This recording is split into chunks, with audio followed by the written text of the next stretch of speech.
하나님 말씀 마태복음 1장 18절로 25절까지 말씀입니다. 예수 그리스도의 나심은 이러하니라.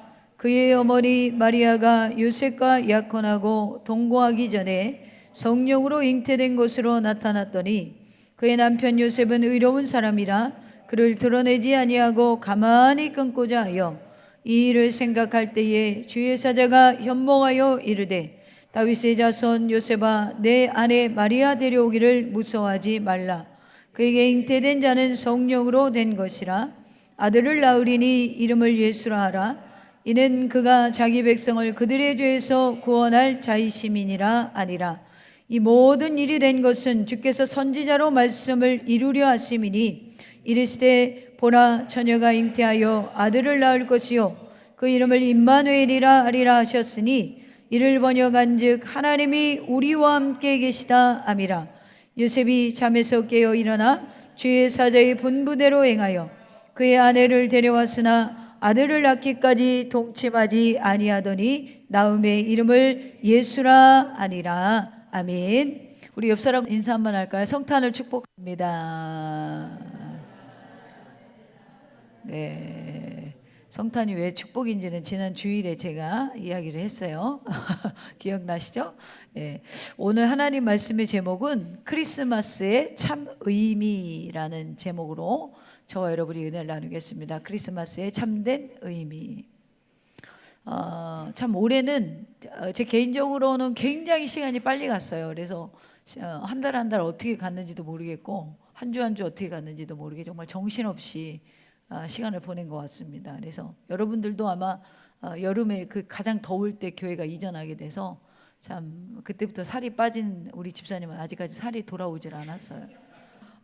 수고와 고생이 많았습니다. 그런데 이렇게 또 겨울에는 오히려 따뜻하게 여러분들이 따뜻하게 앉아서 이렇게 예배드리게 하시는 거 하나님께 정말 감사하는 그런 귀한 시간이 되는 것 같아요. 제가 오늘 참 여러분들 오늘 이렇게 처음 뵈시는 분들도 있고 이렇게 또 교회에 이렇게 또 마음을 정하고 나오시는 분들도 있고 여러분들 이렇게 보니까 참 감격스럽고 울지도 몰라요 이따가. 예. 결혼식에는 신랑 신부가 주인이고 축하객이 주인공이 될 수 없잖아요. 성탄절에는 누가 빠지면 의미가 없죠? 예수님이 빠지면 의미가 없습니다. 크리스마스라는 의미는 그리스도와 이 마스 예배한다. 그래서 합성어예요. 그래서 그리스도를 예배하는 날이 크리스마스예요.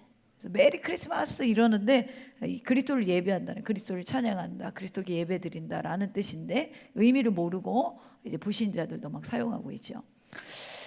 굉장히 제가 요즘에 이렇게 다녀보면 카페나 운동하는 데 가보면 캐롤이 울려요. 편집도 참 잘했더라고요. 재즈식으로 캐롤이 울리고 굉장히 분위기가 좋습니다. 카페라든지 운동센터라든지 가서 음악은 나오는데 그곳에는 예수님이 없죠. 과연 그러면 우리 크리스마스에는 과연 예수님이 계신가? 오늘 저는 좀 그걸 좀 여러분들이 생각해 봤으면 좋겠다. 교회도 있고 찬송도 있고 선물도 있고 트리도 있고 근데 여기는 반드시 예수님이 계셔야 돼요. 오늘 뽑은 상품만 기억돼서 집에 돌아가시는 것이 아니라 내가 좀 더 당해서 1등상을 탔어야 되는데 찬양에서 그게 아니라 오늘 예수님이 기억되는 날이 돼야 된다라는 거죠. 예수님이 기억되는 날. 교회 밖에 있는 사람들은 어떨지 몰라도 우리 그리스도인만큼은 예수 그리스도는 없고 캐롤송만 있는 트리만 있는 성탄절이어서는 절대로 안 되겠다라는 것이죠. 제가 지난 주일에 이사야 9장을 통해서 분명히 예언된 그리스도는 희망의 빛으로 마태복음 4장 23절에 예수께서 온 갈릴리에 두루 다니사 그들의 회당에서 가르치시며 천국 복음을 전파하시며 백성 중에 모든 병과 모든 약한 것을 고치시니 구약의 예언대로 마태복음 4장에 이루어졌다라고 했습니다. 그리고 이사야 7장 14절에도 주께서 친히 징조를 너에게 보내주실 거야. 징조가 뭐냐? 보라 처녀가 잉태하여 아들을 낳을 것이요 그랬어요. 그 이름을 임마누엘이라 하리라. 자, 이것이 오늘 18절과 20절에 이루어진 것이죠. 예수 그리스도의 나심은 이러하니라. 그의 어머니 마리아가 요셉과 약혼하고 동거하기 전에 성령으로 잉태된 것이 났더니 20절에 이 일을 생각할 때 주의 사자가 현봉하여 이르되 다윗의 자손 요셉아 내 아내 마리아 데려오기를 무서워하지 말라. 그에게 잉태된 자는 성령으로 된 것이라. 오늘 교회 처음 나온 사람은 머리에 지진이 나기 시작한 거예요. 그래서 여러분들이 자꾸 추수감사절이랑 성탄절에 초신자를 듣고 오면 그분들이 예수님 믿기가 쉽지가 않아요. 사실은 쪼꼬파이만 기억하죠. 왜죠? 성령으로 사람이 잉태됐다는데 믿어져요? 그러니까 실제로 우리가 봤을 때 성령으로 잉태됐다라는 게 왜 이해가 되지 않을까? 우리가 여러분 신이라는 개념을 좀, 신이라는 개념, 신은 피곤할까요?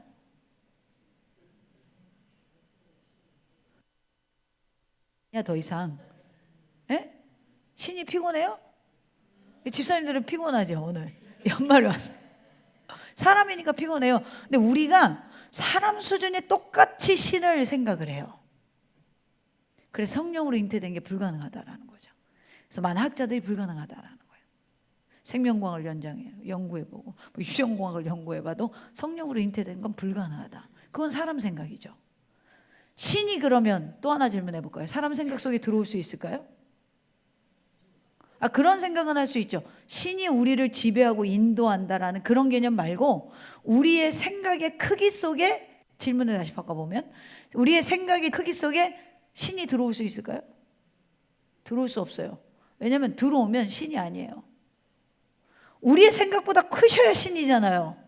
그러니까 어떤 여러분 종교들도 사람이 신이 됐다고 얘기했지 신이 이 땅에 왔다고 얘기하는 종교가 없어요.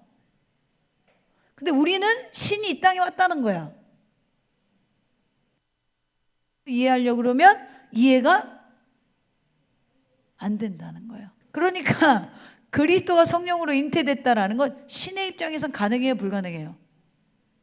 가능해요. 할렐루야. 우리 성도님들이 허리가 아프고 몸이 아픈데 그게 우리 인간의 입장에서는 불가능해요. 근데 하나님의 입장에서는 가능해요. 그래서 그는 우리에게 희망이라는 거예요. 할렐루야. 그래서 그는 우리에게 희망이라. 그래서 그는 이 땅의 유일한 희망이라는 거예요. 지금 이 어려운 시국에도 유일한 희망은 그래서 그밖에 없다라는 거죠. 그는 누구다? 그리스도라는 거죠. 여러분, 예수 그리스도는 신화가 아니에요. 이 땅에 실제적인 사건으로 오셨습니다. 아멘입니까? 그 사실을 믿고 그 그리스도를 구세주로 영접한 자를 우리가 뭐라고 그러냐면 그리스도인이라고 하는 거예요. 자, 그러므로 우리가 그리스도인으로서 오늘 성탄절을 맞이해서 그리스도가 어떻게 탄생했고 그가 누구이고 그의 탄생은 우리에게 무엇을 의미하는지를 알고 참으로 뜻깊은 성탄절, 기쁜 성탄절이 되시기를 주님의 이름으로 축원합니다. 먼저 우리가 본문을 보면 첫째로 그의 태어나심에 대해서 살펴보면 18절에 분명히 예수 그리스도의 나심은 이러하다. 그의 어머니 마리아가 요셉과 약혼하고 동거하기 전에 성령으로 잉태된 것이다. 요즘 말로 하면은 이해가 안 되죠. 약혼하고 동거하기 전에 성령으로 잉태됐다. 요즘 생각은 어때요? 혼전순결이 없는 시대잖아요. 있는 분들도 있지만. 그래서 우리 그리스도인들은 반드시 이 결혼 전에 교회 같은 곳에서 이렇게 결혼학교 이런 것들을 배우면서 우리 어린 아이들도 오늘 있는데 혼전순결을 왜 지켜야 되는지를 배워야 돼요. 그래서 어쨌든 지금 그렇게 심각한 얘기할 때가 아니니까 자, 그러면 성령의 권능으로 동정녀인 마리아의 몸에서 잉태됐는데 왜 예수님께서 이처럼 성령의 권능으로 잉태돼야만 했는 이유가 뭐죠? 인간의 죄를 사하기 위한 완전한 제물이 되기 위해서는 아담의 원죄와 전혀 무관한 존재가 희생제물로 바쳐져야 했기 때문에 그래요. 구약에는 우리의 죄를 사하게 하는 뭐예요? 방법으로 뭘 주셨죠? 짐승의 제사를 주셨어요. 자, 구약에는 그러니까 유대인들에게 있어서 제사 개념은 이런 거예요. 죄사함의 속죄제를 드리고 나면, 그러니까 죄를 지으면은 구원에서 이렇게 떨어졌다라는 개념을 가지고 있었어요. 그러니까 구원에서, 그러니까 하나님의 선택된 맹력이라고 해도 율법을 어기면 죄에서 이렇게 죄를 짓게 되면 구원에서 이렇게 떨어져 나갔다라고 생각을 했는데 제사로 말미암아 다시 그 라인에 들어선다라는 개념인 거예요. 그러니까 구원의 길이라는 게 있는데 죄를 지면 떨어져 나갔다가 제사를 지내면 다시 이 길에 들어서게 되는 개념이에요. 그래서 이렇게 이 개념이라서 다시 구원의 길을 걸어갈 수 있는, 그래서 구약에는 반드시 제사를 드려야 했어요. 그래서 그 제사를 지내는 제도를 하나님과 인간과 언약을 맺어서 주셨단 말이에요. 그러면 인간과 하나님 사이에 약속이라는 개념으로 구원이 성립이 됐어요.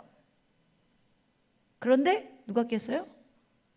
에덴의 약속은 뭐죠? 선악과를 따먹지 말아라. 근데 따먹었죠.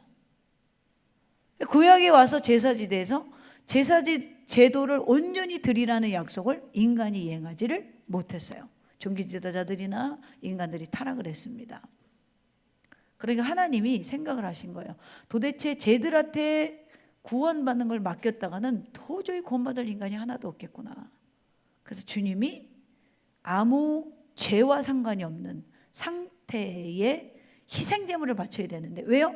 구원의 성림이 뭘 통해서만 된다 그랬어요? 제사 제도를 통해서 된다 그랬잖아요. 그러니까 아담으로부터 오는 원죄와는 전혀 상관이 없는 어떤 존재가 희생제물이 돼야 되는데, 희생제물을 아무리 이 땅에 본인의 피조물을 찾아봐도 없는 거예요.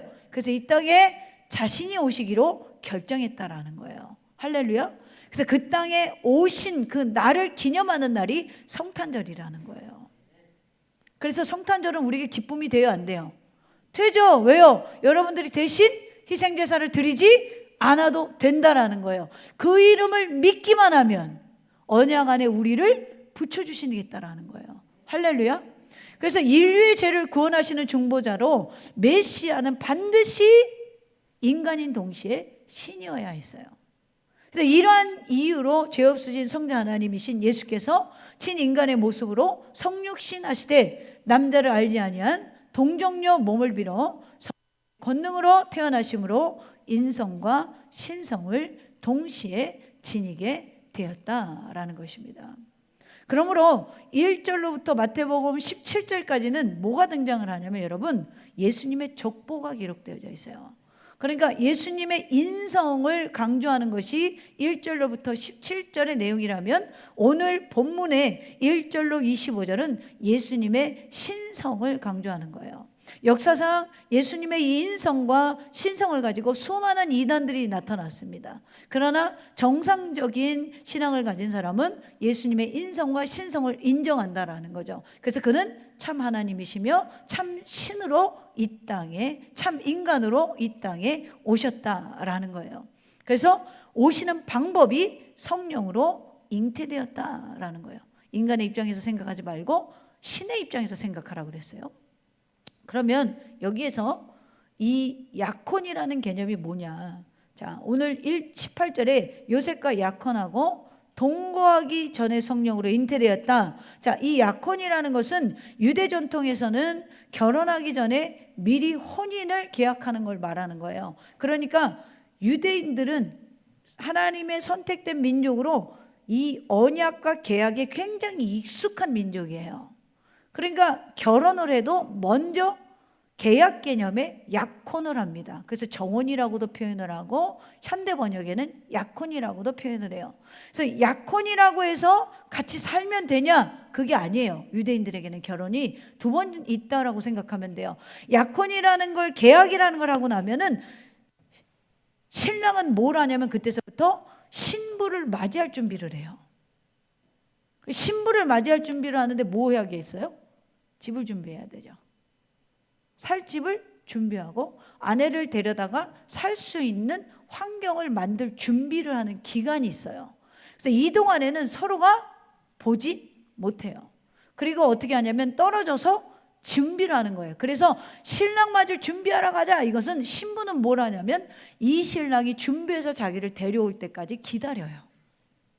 이게 유대인의 결혼법입니다. 그러면 이 기다리는 기간에 요셉이라는 사람의 정혼자가 마리아인데, 마리아가 아이를 가졌다는 소문이 들리는 거예요. 지금 오늘 본문에 그 얘기하는 거예요. 그러면 충격 받아요, 안 받아요? 너무 슬프겠죠? 근데 이게 자기가 이걸 어떻게 생각해야 되나 고민하고 있는데 19절에 보니까 그의 남편 요셉은 의로운 사람이라 그를 드러내지 아니하고 가만히 끊고자 하여 그래요. 우리는 이런 요셉의 반응을 정확하게 이해하기 위해서는 먼저 그의 입장을 한번 생각해 봐.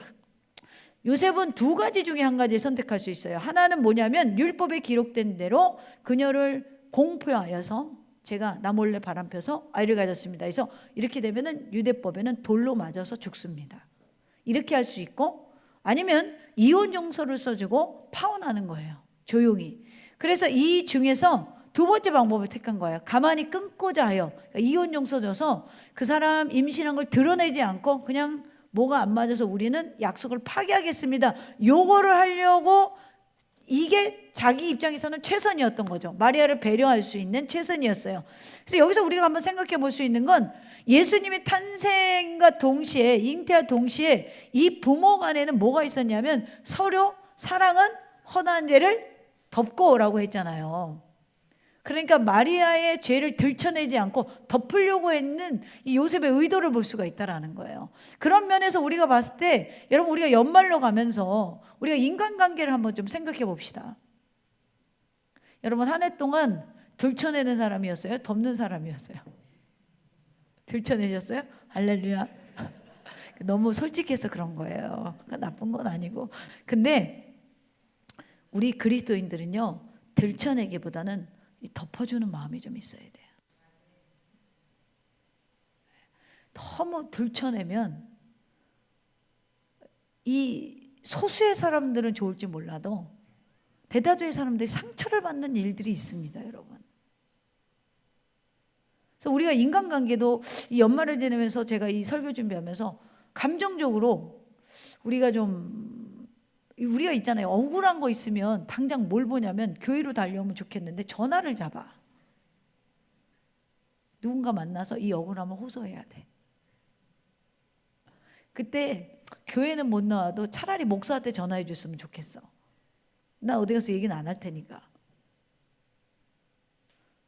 여러분 사람과 사람 사이는 자꾸 뭔가를 우리가 밝혀내고 들춰내면요 그건 결국에는 좋지 않은 게 뭐냐면 헤어졌을 때 불안해. 그 사람이랑 지금은 되게 좋은 관계라서 내 속 얘기를 다 했는데 어느 날 헤어지게 되는 경우가 있을 수도 있잖아요.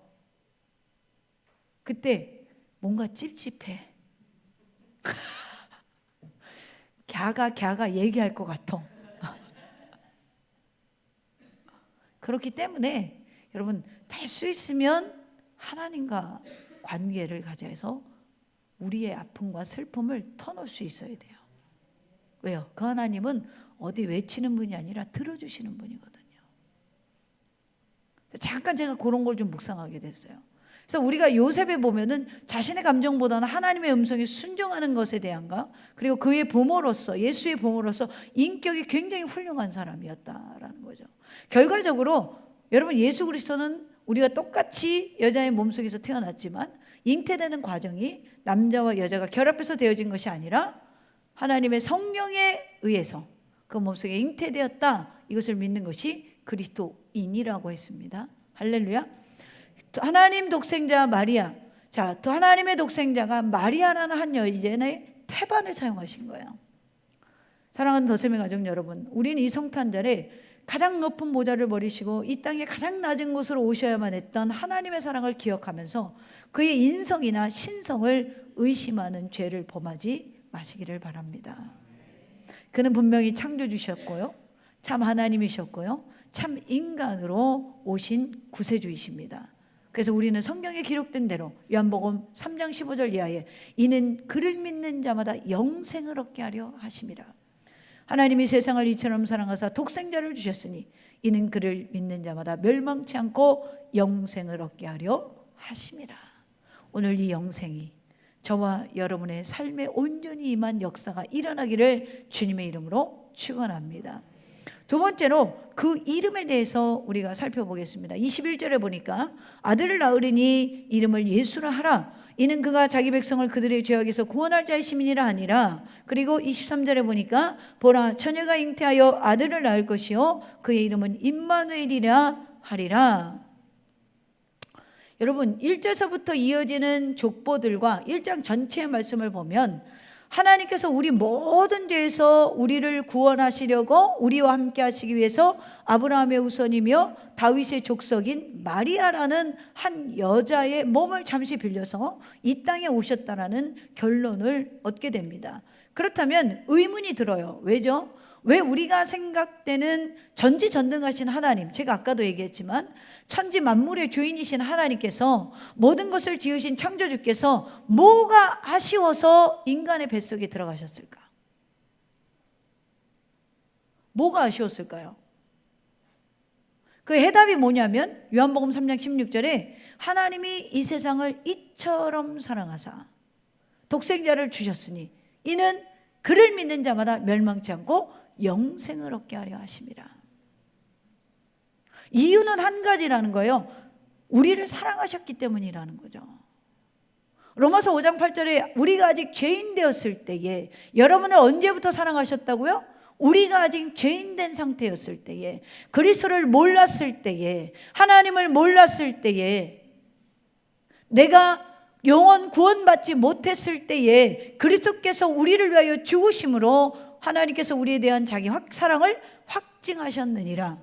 그 이름을 임마누엘이라 하리라. 제가 2주 전인가 3주 전에 이 설교를 했어요. 임마누엘 뜻이 뭐라고 그랬어요? 임마누, 함께하다. 엘, 하나님께서. 자, 하나님이 함께하시다. 자, 하나님께서 왜 고통스러움을 견딜 정도로, 여러분 생각해 보세요. 창조주가 내가 뭘 창조했는데 그 피조물 가운데로 들어가야 돼. 쉬워요? 제가 자존심이 엄청 센 사람이라 그랬잖아요. 자존심 우리는 조금만 상해도 얼굴 금방 표정이 관리가 안 되는 인간들이잖아요. 근데 창조주가 피조물 가운데 들어오셨다. 이거는 여러분 상당히 힘든 거예요. 쉽지 않은 거예요. 쉽지 않은 게 아니라 상상을 할 수 없는 거예요. 근데 그 고통스러움, 자, 여자의 몸을 빌어서 천하게 태어나시고 또 십자가를 지시고, 그거 하나님이신데 왜 이 정도까지 하시면서 우리와 함께 하고 싶을까? 우리가 이럴 때요. 제가 1대1로 만나면 굉장히 자상한 사람이거든요. 할렐루야.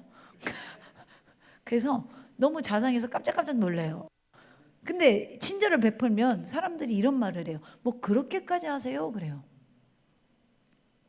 그렇게까지 자기한테 왜 잘해주냐는 거예요.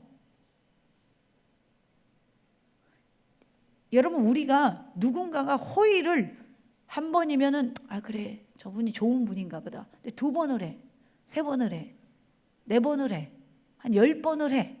그러면 성도님 무슨 생각이 들어요? 이 사람 나한테 왜 그러지? 그런 생각 안 들어요?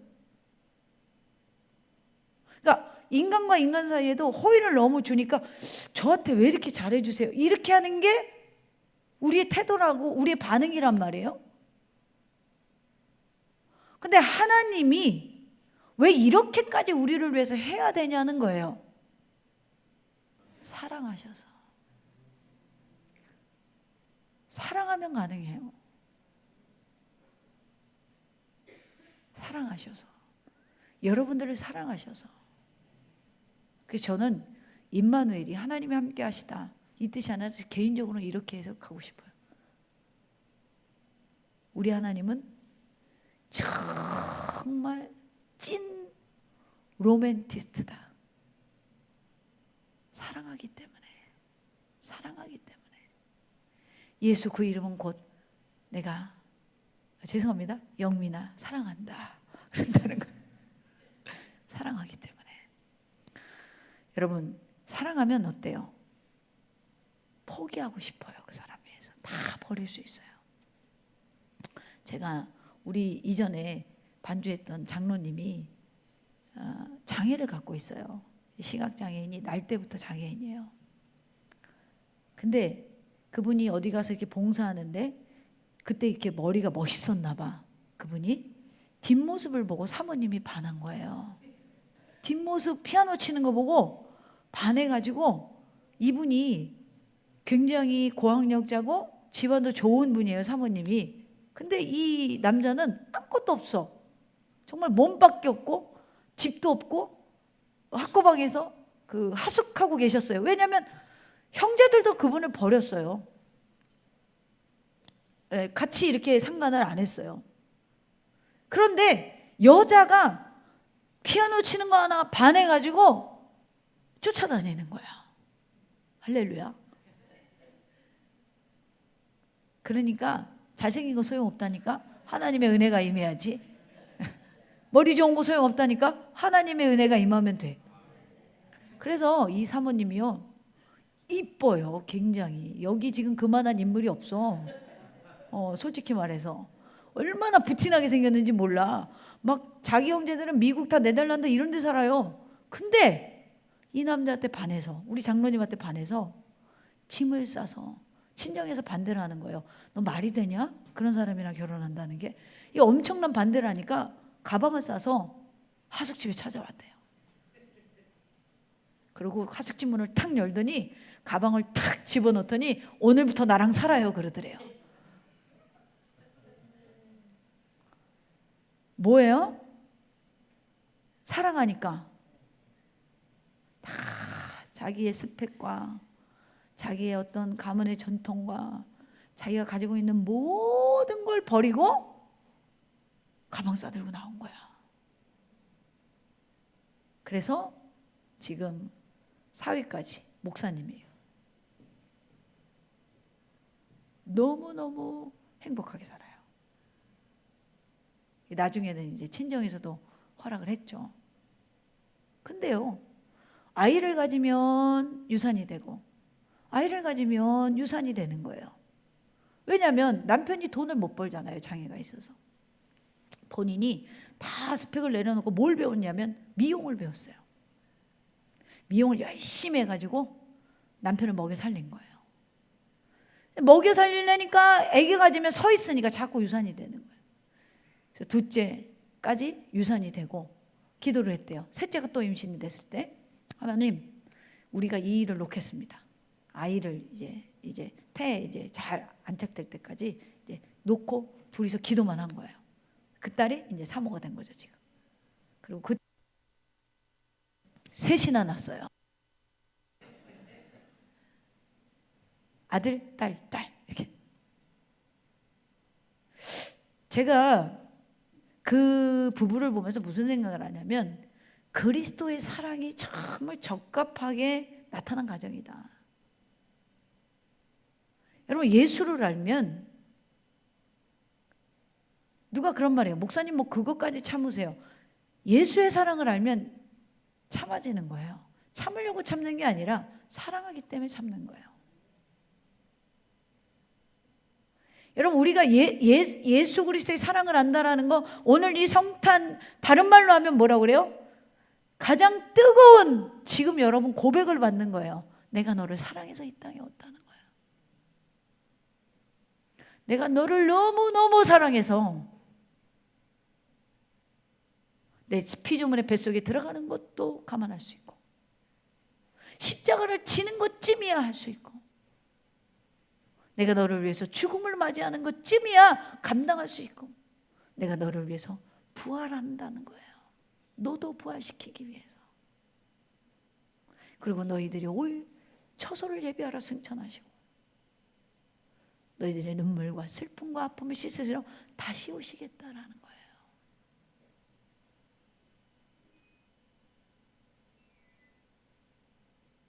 오늘 성탄절은요, 예수님의 사랑의 고백을 받는 날이에요. 너무너무너무 사랑하셔서 함께 하나님이 사람으로 오신 그날, 오늘 이 사랑을 받는 여러분에게 결핍이 치료되기를 주님의 이름으로 축원합니다. 아픔이 치료되기를 축원합니다. 여러분의 가정에 이 사랑으로 말미암아 그 어떤 것도 감당하고 희생할 수 있는, 잘 안 되면 제가 그 오권사님 소개시켜 드릴게요. 오권사님이거든요. 옆 사람과 인사합시다. 사랑합니다. 사랑합시다. 할렐루야. 예수님의 사랑을 경험하시고 2025년에 여러분의 삶에 일어나는 모든 것들을 그 사랑으로 극복할 수 있는 은혜가 있기를 주님의 이름으로 축원합니다.